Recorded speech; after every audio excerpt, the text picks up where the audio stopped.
মন্দিরে এসে আরণ্যকের পুজো করা নিয়ে সবাই মিলে আরণ্যককে কথা শোনায়। এরপর আরণ্যক কারোর কথা তোয়াক্কা না করে ঠাকুরের ফুল নিয়ে সেখান থেকে হসপিটালের দিকে রওনা দেয়। ওদিকে ডক্টর রোশনাইকে ভেন্টিলেশনে রাখবে সেই কথাটা আরণ্যকদের বাড়ির সবার সামনে বলে সেখান থেকে চলে যায়। তারপর আরণ্যকের জেঠু বলে, আমি যাই, গিয়ে সইটা করে দিই। আরণ্যকের বাবা বলে, ভেন্টিলেশনে রাখবে? কত খরচা জানো? কে দেবে এত খরচা?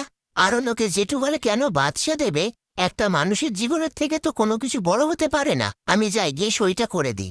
এরপর আরণ্যক হসপিটালে এসে ডক্টরকে বলে পুজোর ফুল রোশনার মাথায় ছোঁয়াবে, কিন্তু ডক্টর পারমিশন দেয় না। তারপর আরণ্যক আর ছোটু অনেক রিকোয়েস্ট করায় ডক্টর পারমিশন দেয়।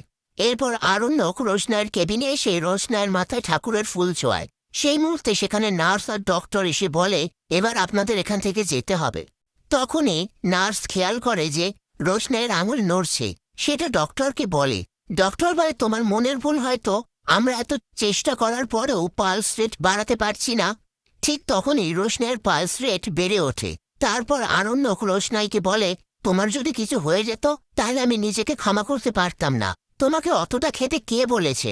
এরপর ডক্টর বলে, এই ব্যাপারটা আমি দেখছি, আপনারা প্লিজ এখান থেকে যান। পরের দিন সকালবেলায় আরণ্যক রোশনাইকে নিয়ে বাড়িতে আসে। তারপর সুরঙ্গমা রোশনাইকে কথা শোনায়। পাশ থেকে আরণ্যক বলে, ও খুব টায়ার্ড, আপনার যা বলার পরে বলবেন, ওকে এখন রেস্ট নিতে দিন। তখনই গরিমা বলে, পরে কেন বলবে? আর রোশনাইকে বলে, তোমাকে কে বলেছিল অত ওভারডোজ খাওয়ার? রোশনাই বলে, সবাই তো আমাকে জোর করেছিল।